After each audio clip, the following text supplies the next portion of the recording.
I powered on this LG mini-split air conditioner and turned it on with the remote. The indoor blower motor started, and after waiting for a while, the indoor fan blower motor turned off, and at the same time, the CH05 error code appeared on the display. This wire that is placed on the ground, I have installed it myself, connecting it to the outdoor circuit board, but still, the indoor unit is showing the CH05 error.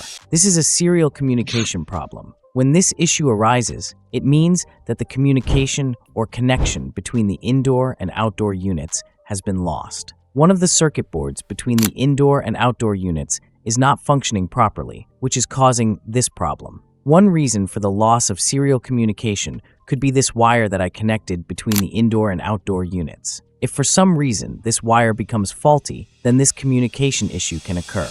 Additionally, this problem can also arise if either the line or neutral terminals are not working properly. Electricity is reaching the outdoor circuit board. However, if its LED light does not flash, it means that the power supply is not present on the outdoor circuit board. In that case, it is possible that the circuit board itself is dead.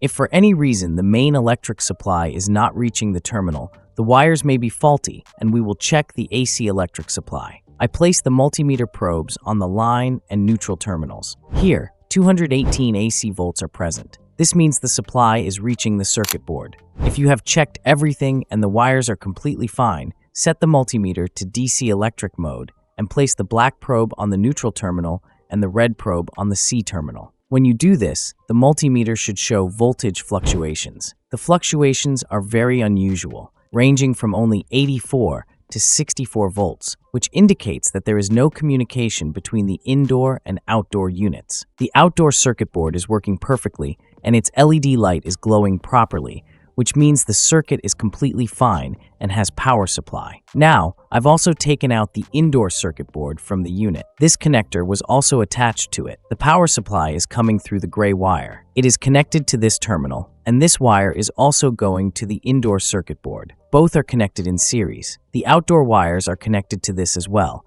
with terminal 1L, 2N, and 3. L is the line, N is neutral, and 3 is the signal wire. When connected, there is no switching used in this circuit board. The electricity is direct. Additionally, fuses and other safety measures have been used in the system to protect it. Apart from this, there is no additional safety. So if there is any disconnection between the wires, for example, if a problem arises or the wires get burnt, you might still see the CH05 error displayed. As I mentioned before, if the outdoor unit is completely dead, this issue could still occur. However, as I told you, the circuit is perfectly fine, and I tested it on another circuit as well, where it was also working properly, so the function and compressor are both fine. That's why we won't focus too much on this circuit. I had already repaired this indoor circuit board. I had done some repairing on the switch mode power supply, and I made a video of the repair as well. Here, you can see two optocouplers with the switch mode power supply. These two optocouplers are used for serial communication. Along with these, there is resistor, the green one, and two diodes installed. The first diode is ZD01X and the second diode is DO3X. So here you can see a 152 resistor and a CO2X capacitor. Also a CO4X capacitor is mounted here. These all are part of the communication system. The pins of the optocouplers I showed you are present here, pins 1 and 2 on one side, and pins 3 and 4 on the other side. This means that the ICO2X on this side is the sending optocoupler for the indoor unit, while the optocoupler on the outdoor unit is the receiving optocoupler. The indoor unit uses it for data transfer. And similarly, for ICO1X, pins 1 and 2 are on one side, and pins 3 and 4 are on the other side. This means that ICO1X is the receiving optocoupler for the indoor unit and the sending optocoupler for the outdoor unit. The ZDO1X diode here was faulty, so I replaced it. Additionally, since I hadn't worked on the signals because the SMPS was not functioning and the circuit board was not turning on, I only worked on the SMPS and then returned it. But since the customer has complained again about the issue, we will now test its points and see what the problem is. But as always, whenever you test communication, you should first test the circuit that initially generates the signals. Always remember that in all DC inverter systems, whether it's the indoor unit or the outdoor unit, one PCB is designated as the startup circuit. Now, it depends on the programmer, brand, or model that which PCB is set as the startup PCB. That's why when we turn on the electricity, the startup PCB is the first to send a signal to the other PCB. After that, the second PCB responds, and that's how communication starts between both circuits. Until the startup PCB generates a signal, proper communication cannot occur between the units. So it's important for us to know in advance which PCB is responsible, whether it's the indoor PCB or the outdoor PCB. First and foremost, it's crucial to check which circuit is generating the initial signals. This will give an idea of where I need to start working first. If we don't know this, we might end up working in the wrong circuit and won't get the proper signals, which will leave us confused. I've already checked the outdoor circuit board, and it's completely perfect. However, I haven't checked the indoor circuit yet, so I'm not sure about it. I connected the cold ground to the ground point of the oscilloscope and will use the positive point to check the signals. You must determine which PCB is the startup PCB without connecting the indoor and outdoor PCBs. Otherwise, we won't be able to understand where the signals are being generated from in the first place. For this, I have prepared everything. I'll turn on the display and supply power to it. As you can see, when I supplied electricity, the PCB turned on. Now I'll turn the display on using the remote.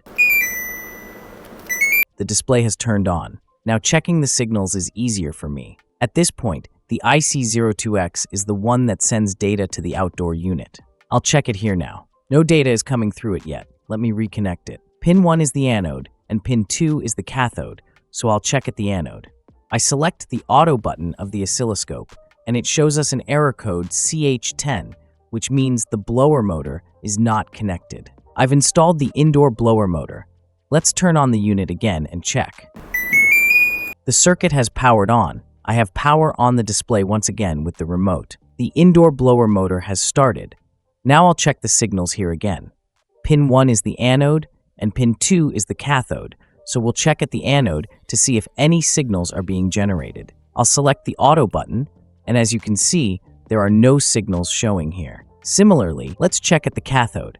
There are no signals visible here either. Only a 36 Hz frequency is coming through, which is practically nothing. There are 1.8 volts, but nothing else is happening, which means there are no signals at all. Now we'll confirm whether the outdoor PCB is indeed the one that outputs the signals. I'm ready to confirm. Now, this optocoupler, numbered IC01K. So this optocoupler sends data from the outdoor unit to the indoor unit. This optocoupler acts as the TX transmitter of the outdoor unit, meaning it transfers data to the indoor unit. I have only installed the outdoor circuit board. I haven't attached the indoor unit circuit to it so that I can check whether the outdoor circuit is sending out signals or not. Now I will turn on the electricity. The red light on the outdoor circuit is powered on, but its switching IC has not switched on, but it will definitely send out the signals. Pin 1 is the anode and pin 2 is the cathode. So the signals are being generated at the optocoupler's pin. This means that the outdoor circuit is the first to generate signals. Only after that does the indoor unit generate its signals. Now we understand where we need to focus on the indoor circuit. In the indoor unit, there's an IC labeled IC01X, which will be our primary focus. We'll check whether it's receiving data or not. If it's not receiving data, then it could be the source of the problem. Now, we'll confirm whether the signals from the outdoor circuit board are reaching the indoor unit. To do this, I've already completed the electrical wiring. The indoor unit is connected to the outdoor unit. I'll turn on the power now. The circuit board is powered on, so let's check the signals. Pin number 1 is the anode, and pin number 2 is the cathode. Let's check the anode. Signals are coming in here. Now, let's see if they are being transmitted. Pin number 3 is the emitter, and pin number 4 is the collector. We'll check the signals at pin 4, but no signals are passing through here. No signals are being generated at all. Signals are being generated at pin number 1. I'll press auto again on the DSO. A frequency of approximately 7.6 Hz is being generated, and 253 volts are fluctuating. This means that the signals are reaching here, but are not being transmitted further. Signals should have been present at the collector, but they aren't. So it's confirmed that IC01X might be faulty. We'll replace it to see if it was indeed the issue. I'll desolder it now. The optocoupler is labeled 8160LG. We'll install a new optocoupler with the same number on the circuit. Now the new optocoupler is installed. I'll proceed with the soldering. Done with one point, this one is also done, and this one is done too. All points are soldered. Now I'll check the signals again to confirm if the problem was indeed with the optocoupler. Let's turn on the electricity. The indoor circuit is on, so let's check the signals. They're present on pin 1, and they should also be present at the emitter, but there are no signals at the emitter. Now I'll show you that on most brand circuit boards, the PCB traces are clearly visible. If any trace is broken on the circuit, it's easy to identify, but LG has designed this circuit board I'm working on in a way that you can't see any of the traces at any point. Finding any trace requires a lot of effort, and this is what makes repairing this circuit more difficult. If a point is broken, it won't be visible. This is exactly what happened to me. I had already repaired this circuit board, but I wasn't able to properly fix one point. I didn't realize that there was an issue there. So I'll show you the problem now. For this circuit to work, both positive and negative connections are required. If both are present, then signals will be generated. This particular point is directly connected to the neutral.